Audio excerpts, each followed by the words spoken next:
मंच पर विराजमान उत्तर प्रदेश के राज्यपाल श्रीमान राम नाईक जी, केंद्र में मंत्रिपरिषद के मेरे साथी श्री धर्मेंद्र प्रधान जी, इसी धरती के संतान मंत्रिपरिषद के मेरे साथी श्री मनोज सिन्हा जी, डॉक्टर महेंद्र नाथ पांडे जी,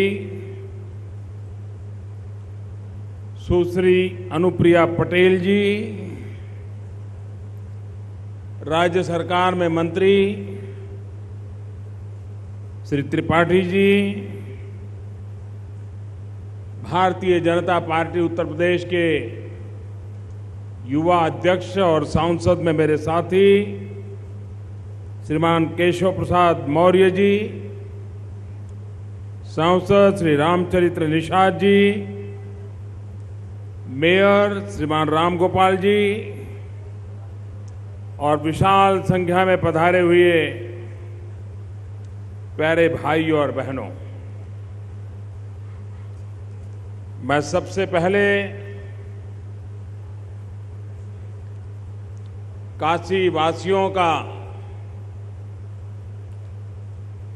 आभार व्यक्त करना चाहता हूं, उनका धन्यवाद करना चाहता हूं।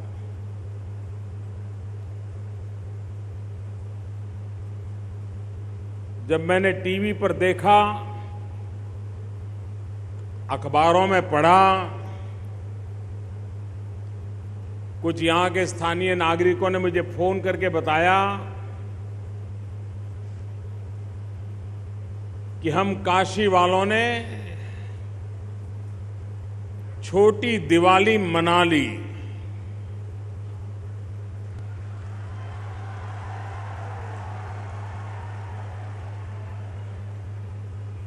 उनतीस सितंबर को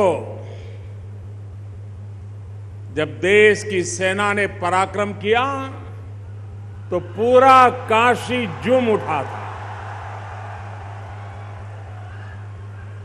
काशी वासियों ने देश के सुरक्षा बलों का जो गौरव गान किया, मां गंगा की आरती को जिस प्रकार से समर्पित किया, यहां के सांसद के नाते आपके द्वारा सेना का इतना सम्मान हो, गौरव हो, तो मेरी खुशियों का कोई पार नहीं रहता। ये आपने जो छोटी दिवाली मनाई थी, उसके लिए मैं आपका हृदय से आभार व्यक्त करता हूं। कई वर्षों के बाद 125 करोड़ देशवासी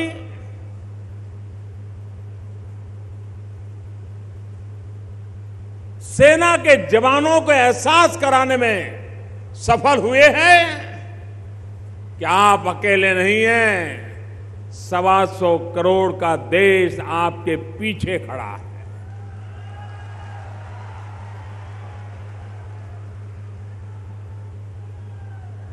अब हम बड़ी दिवाली मनाने जा रहे हैं। हम तो अपने परिवार के साथ दिवाली मनाएंगे, अपनों के बीच खुशियां बांटेंगे,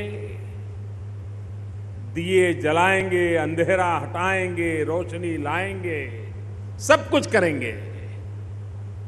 लेकिन ये तब संभव होता है जब किसी मां का लाल सीमा पर तैनात होकर के हम लोगों के सुख चैन के लिए अपने आप को खपा देता है।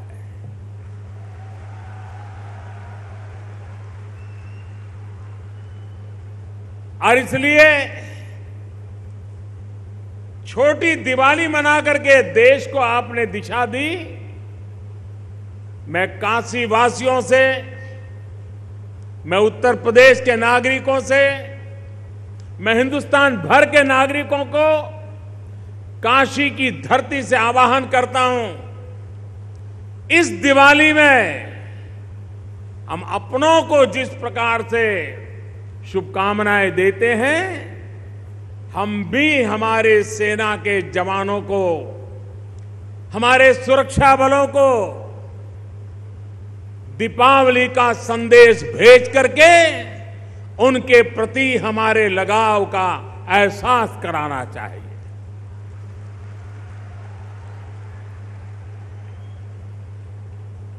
चाहे वो थल सेना हो, चाहे वो जल सेना हो, चाहे वो वायु सेना हो, चाहे वो कोस्ट गार्ड में हो, चाहे वो इंडो टिबेटियन फोर्स में हो, चाहे वो असम राइफल में हो, चाहे वो बीएसएफ में हो, चाहे वो सीआरपीएफ में हो, हर कोई 125 करोड़ देशवासियों की सुरक्षा के लिए तैनात है। इस दीपावली में हम सबकी तरफ से उनको एक संदेश जाना चाहिए। भेजोगे? आवाज उधर से आ रही है, इधर क्या हो गया? भेजोगे? सबको अलग अलग पूछना पड़ रहा है। सब लोग एक साथ बताइए, भेजोगे? कैसे भेजोगे? आप अपने मोबाइल से 1922-1922 इस नंबर पर मिस कॉल करना। वहां आपको एक मैसेज आएगा।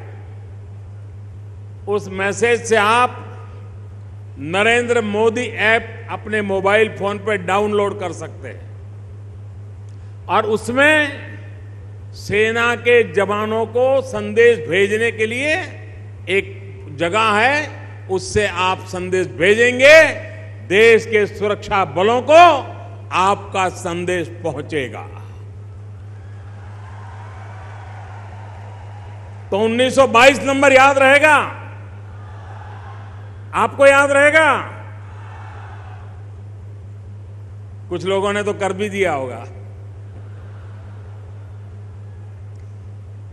देश के सुरक्षा बलों को हर पल लगना चाहिए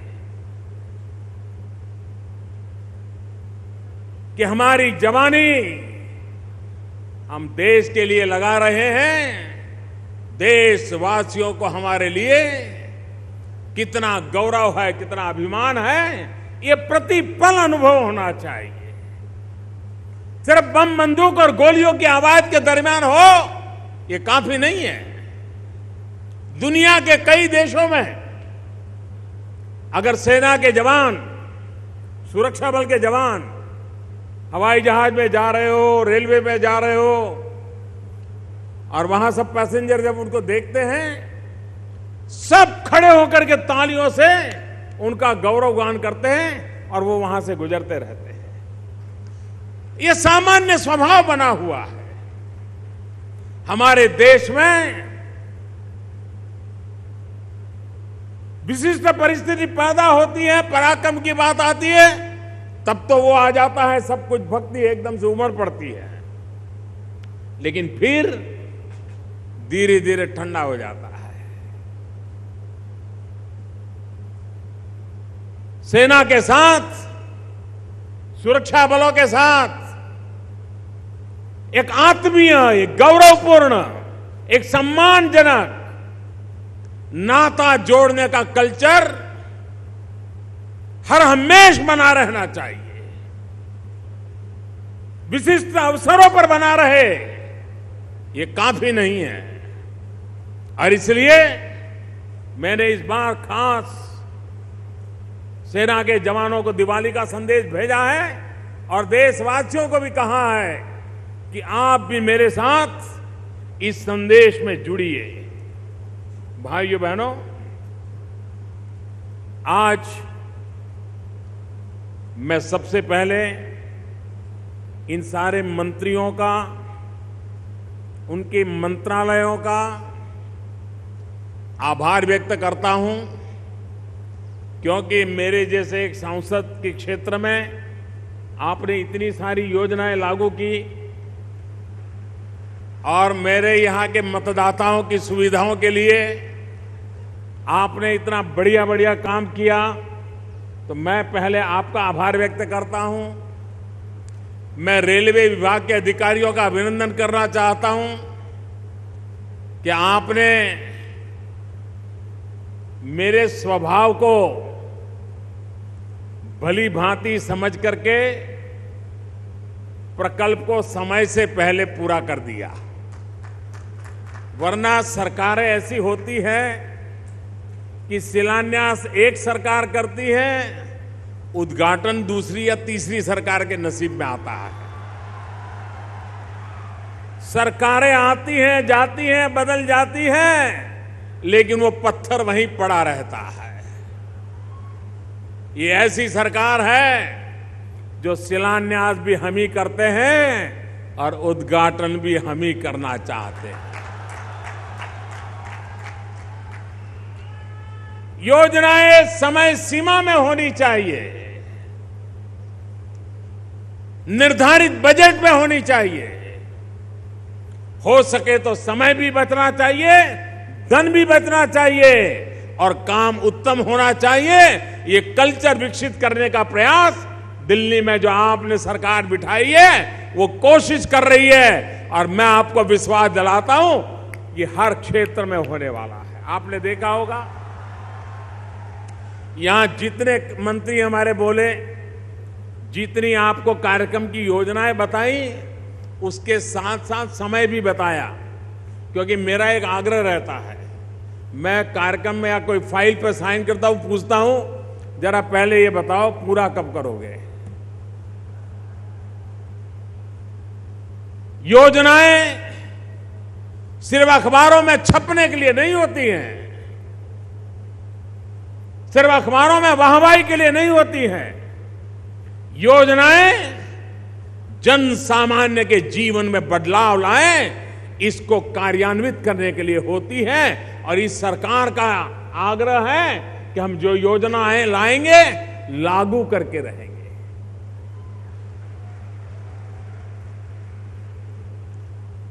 अब यहां आपने अभी देखा सुकन्या समृद्धि योजना।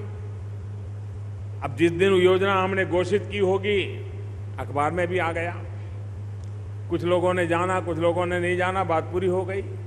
हम ऐसा नहीं कर रहे, हम पीछे लगे रहते हैं। बताओ भाई, सभी बच्चियों को लाभ पहुंच रहा है कि नहीं पहुंच रहा है? पीछे लगे हो कि नहीं लग रहे हो? देख कर रहे हैं लोग। यहां आपने देखा कुछ परिवारों को गैस सिलेंडर देने का मुझे अवसर मिला। हमें मालूम है गैस सिलेंडर पाना पहले कितनी दिक्कत का काम हुआ करता था। सिफारिश लगानी पड़ती थी, एमपी साहब के अगल बगल में जाना पड़ता था। बड़े बड़े अफसर भी एमपी को पकड़ते थे कि साहब मेरी ट्रांसफर यहां हुई है, मैं यहां आया हूं, जरा गैस का कनेक्शन मिल जाए, देखिए ना मेरी मुसीबत है। और एमपी को 25 कूपन मिला करती थी गैस का कनेक्शन दिलवाने के लिए, और वो एमपी 25 कूपन लेकर के घूमता रहता था। उसके पीछे 200 लोग घूमते रहते थे, साहब एक कूपन मुझे भी दीजिए ना। ये सब चला गया। सरकार सामने से गरीबों को ढूंढ रही है, गरीबों के घर को ढूंढ रही है। और मेरा सपना है 3 साल में हिंदुस्तान के गरीब परिवारों के घर में, जहां लकड़ी का चूल्हा जलता है, हर दिन मां के शरीर में खाना पकाने में 400 सिगारेट जितना धुआं जाता है, उन माताओं को उस धुएं से बचाना है। गरीब के घर में गैस का चूल्हा जलाना है, ये कोशिश कर रहा है। लेकिन इसके साथ साथ आज वाराणसी में पाइपलाइन से गैस का कार्यक्रम का शिलान्यास हो रहा है। रसोई घर में नलके से भी पानी अभी हर घर में आता होगा कि नहीं आता होगा मुझे मालूम नहीं है। अभी भी लोगों को घर के बाहर शायद पानी लेने के लिए जाना पड़ता होगा। मेरी कोशिश है और खास करके काशी की माताएं बहनें मुझे आशीर्वाद दीजिए कि अब रसोई घर में ऐसे ही चकली यूं करोगे तो गैस आ जाएगा, खाना पकना शुरू हो जाएगा। निर्धारित समय में सैकड़ों करोड़ों रुपया खर्च करके एक गैस की पाइपलाइन बिछाने की दिशा में आज कार्य आरंभ हो रहा है। इकोनॉमी में ऊर्जा का बहुत बड़ा महत्व होता है। गैस आधारित इकोनॉमी, फर्टिलाइजर के उत्पादन में गैस की जरूरत होती है और उसके लिए जगदीशपुर हल्दिया ये जो पाइपलाइन का काम था वो तो होना ही होना है, ट्रंक पाइपलाइन। लेकिन उसके साथ हमने देश में 7 शहर, विशेष करके पूर्वी हिंदुस्तान के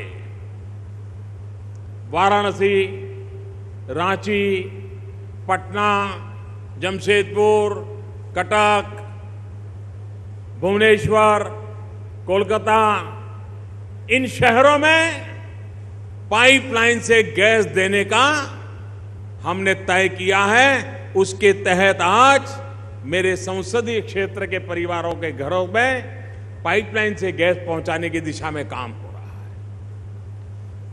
इसके कारण यातायात में भी जहां आप पेट्रोल डीजल से गाड़ियां चलाते हैं, अब सीएनजी से गाड़ी चला पाएंगे। पेट्रोल डीजल से सीएनजी सस्ता भी पड़ता है, एनवायरमेंट को भी फायदा करता है। यहां करीब 20 लाख व्हीकल जो है उसको इसका फायदा मिलेगा जब सीएनजी के स्टेशन लग जाएंगे। और इन सारे क्षेत्र में बहुत बड़ी मात्रा में जो व्हीकल हैं इन 7 शहरों में, एनवायरमेंट को बहुत बड़ा लाभ होगा। देश को विदेशों से जो पेट्रोलियम लाना पड़ता है उसमें भी आर्थिक रूप से देश की बचत होगी। तो एक ऐसी योजना जो जन सुविधा को भी उपयोगी है, जो भावी पीढ़ी के भविष्य के लिए भी पर्यावरण की रक्षा करने वाली योजना है। और ये मेरा साफ मत रहा है कि हम सोचें कि भारत का कोई इलाका आगे बढ़ जाए तो देश आगे बढ़ जाएगा, ये संभव नहीं है। देश तभी आगे बढ़ेगा हिंदुस्तान के हर कोने में विकास हो, विशेषकर हिंदुस्तान के पूर्वी इलाके में विकास हो। चाहे वो पूर्वी उत्तर प्रदेश हो, चाहे बिहार हो, बंगाल हो, झारखंड हो, उड़ीसा हो, नॉर्थ ईस्ट के प्रदेश हो, असम हो, ये सारा क्षेत्र आर्थिक गतिविधि का केंद्र बनाना है तो हमें इस प्रकार की सुविधाओं से जोड़ना होगा। पिछले दिनों आपने देखा होगा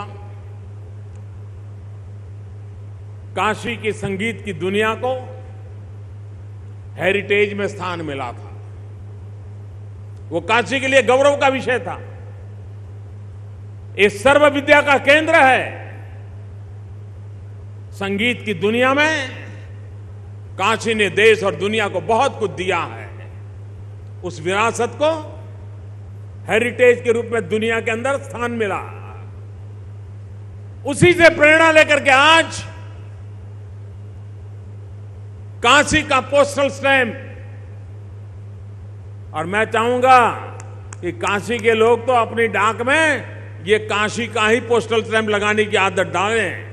वो अपने आप में आपका परिचय बढ़ाता है और एक बार पोस्टल स्टैंप जाता है, दुनिया में टूरिज्म के लिए वो एक उपकारक होता है, उसे एक पहचान बनती है, काशी का गौरवगान होता है।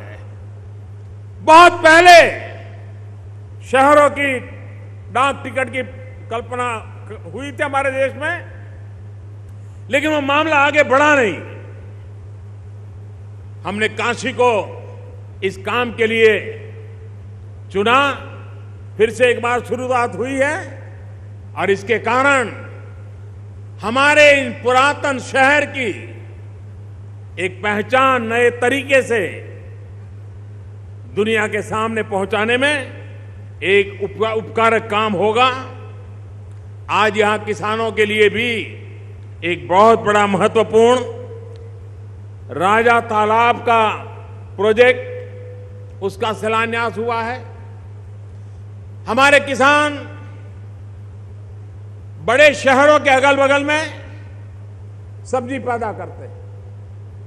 ये राजा तालाब एक ऐसी जगह है जो पूरब, पश्चिम और उत्तर रोड की और रेल की कनेक्टिविटी के लिए बहुत सेंटर पॉइंट है, और यही इलाका है जहां सबसे ज्यादा हमारे किसान सब्जी और फलों की खेती करते हैं, फूलों की खेती करते हैं। अगर उनको इस प्रकार की सुविधा मिले और उनका ये वेस्टेज बच जाए और ट्रांसपोर्टेशन के लिए सुविधा उपलब्ध हो जाए, तो हमारे किसान को सबसे ज्यादा फायदा होगा।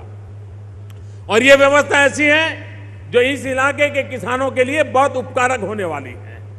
वो अपनी मर्जी से, अपने इच्छा से दाम जो मिलेगा तब माल बेच सकता है, तब तक अपना माल सुरक्षित रख सकता है।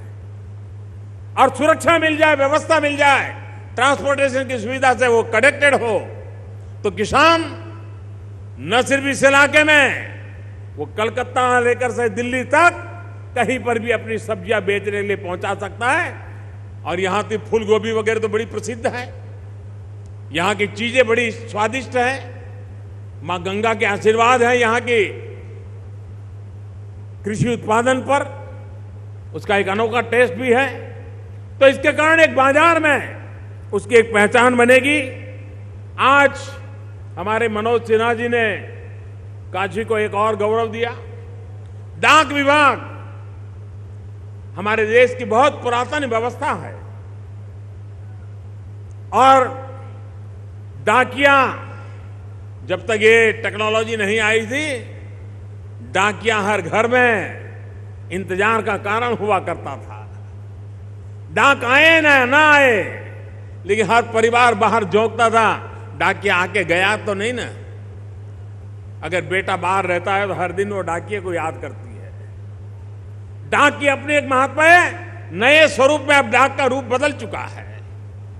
हम डाक को बैंकिंग सेक्टर में कन्वर्ट कर रहे हैं। पोस्ट ऑफिस बैंकिंग सुविधाएं उपलब्ध कराएगी।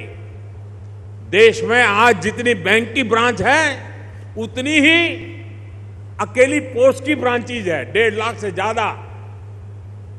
वे सब बैंकिंग का काम करेंगी। और उस जब एक नया जोन बनता है, तो यहां की सुविधाओं पर एक विशेष निगरानी बनती है, एफिशिएंसी आती है, परिणाम मिलता है। और वो काम करने के लिए एक क्षेत्रीय व्यवस्था काशी के आसपास के जिलों को जोड़ करके बनी है। ये नया जोन निर्माण किया गया है। आने वाले दिनों में, अब आजकल ई कॉमर्स का मामला बहुत बढ़ रहा है।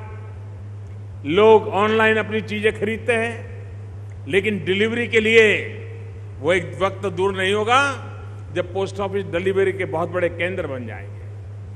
आज मनरेगा के पैसे देने हो, स्कॉलरशिप के पैसे देने हो, पेंशन के पैसे देने हो, बैंकों की ब्रांचेज कम है। ये सुविधा बढ़ने के कारण जो बुजुर्ग लोग हैं, विद्यार्थी हैं, विडोज हैं, उनको बैंक से, डाक और बैंक जुड़ने के कारण ये सुविधाएं सरलता से उपलब्ध होगी। ये पेमेंट बैंक होने के कारण व्यापारी आलम को भी अपना कारोबार चलाने के लिए, छोटे छोटे व्यापारियों के लिए एक नई सुविधा उपलब्ध होगी। तो इस काम को भी आज आपके सामने प्रस्तुत किया है। रेल हमारे देश की बहुत पुरानी व्यवस्था, लेकिन वो ऐसी फंस गई, उसका उपयोग सिर्फ पार्लियामेंट में जब बजट आता था और रेल मंत्री हजारों लाखों करोड़ की योजनाएं बनाए, कोई एमपी सुनता नहीं था। लेकिन जैसा ही वे बोलना शुरू करते थे कि फलाने शहर से फलाने शहर तक एक डिब्बा जोड़ दिया जाएगा, तुरंत एमपी तालियां बजाना शुरू करते थे। फलानी जगह पर स्टॉपेज दिया जाएगा, तालियां बजती थी। फलानी जगह पर नई ट्रेन लगाई जाए, तालियां बजती थी। रेलवे बजट इसी पर सीमित हो गया क्योंकि किस एमपी की कौन से इलाके में ट्रेन रुकेगी या नहीं रुकेगी, जाएगी या नहीं जाएगी, यहां पर रेल सीमित हो गई। हमने सपना देखा है रेल भारत की, इतना बड़ा नेटवर्क है, लेकिन उसके हाल चाल, रूप, रंग, ढंग पिछली शताब्दी के हैं। रेल को आधुनिक बनाने की आवश्यकता है, रेल की स्पीड बढ़ाने की आवश्यकता है, रेल को इलेक्ट्रिकल कन्वर्जन की आवश्यकता है, गेज कन्वर्जन की आवश्यकता है, दूर सुदूर इलाकों के साथ जोड़ने की आवश्यकता है। और इसलिए एक बहुत बड़ा प्लान, और जैसा हमारे रेल मंत्री जी कह रहे थे, आजादी के बाद जितने रुपये खर्च किए गए पिछले 2.5 साल में, मैं कह सकता हूं इतने वर्षों में जितना काम नहीं हुआ, इतने महीनों में रेलवे के पीछे हमने लगाया है। और उसी के तहत ये जब इलाहाबाद डबल लाइन हो जाएगी, नया ब्रिज बन जाएगा, गति भी बढ़ेगी, व्यापार को भी फायदा होगा। और एक बार इस प्रकार की गतिशील इंफ्रास्ट्रक्चर उपलब्ध हो जाता है तो आर्थिक गतिविधि भी तेज हो जाती है। ये सिर्फ पटरियों का खेल नहीं है, ये सिर्फ एक ट्रेन दौड़ने वाला खेल नहीं है, ये पूरी इकोनॉमी को बदल देता है। और इस काम के लिए ये बड़ा अहम कदम आज यहां पर हमने उठाया है और उसका भी लाभ आपके साथ होने वाला है। आज बिजली के लिए भी एक लोकार्पण हुआ। बिजली होती तो है, लेकिन ज्यादा लोगों को पता नहीं होता है कि बिजली के कारखाने में बिजली बनने से बिजली मिलती नहीं है। बिजली कारखाना भी लग गया, तार भी लग गए तो बिजली आती, ऐसा नहीं है। जैसे पानी के बहाव को पहुंचाने के लिए डैम की जरूरत पड़ती है या ट्यूबवेल किया तो पानी को ऊपर ले जाकर के टंकी में भरने के बाद पानी पहुंचता है, वैसे ऊर्जा को भी, बिजली को भी इस प्रकार के सब स्टेशन की जरूरत पड़ती है जिससे बिजली को आगे पहुंचाने के लिए धक्का लगता है। ये बड़ा खर्चीला काम होता है, लेकिन अगर सब स्टेशन की व्यवस्था ना हो तो बिजली आती है, जाती है, कभी टीवी जल जाते हैं, कभी मोटर जल जाती है, कभी एसी जल जाता है, फ्लक्चुएशन होता है, स्टेबिलिटी नहीं आती, क्वालिटी पावर नहीं मिलता है।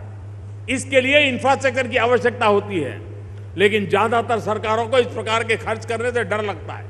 उनको लगता है ठीक है, लोग चला लेंगे, बिजली आई नहीं आई वो थोड़े दिन चलाते रहे। नहीं, क्वालिटी बिजली होती है तो आर्थिक विकास का बहुत बड़ा सरल रास्ता हो जाता है। उद्योगकार भी पैसे तब लगाते हैं जब क्वालिटी बिजली मिलती है, आती है, जाती है, पूछते हैं, करते हैं, रहते हैं, हुआ नहीं हुआ तो कभी विकास नहीं होता है।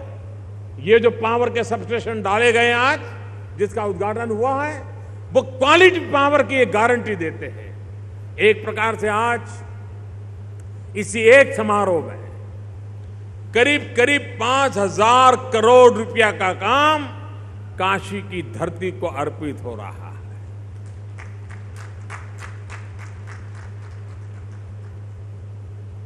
ये छोटा काम नहीं है।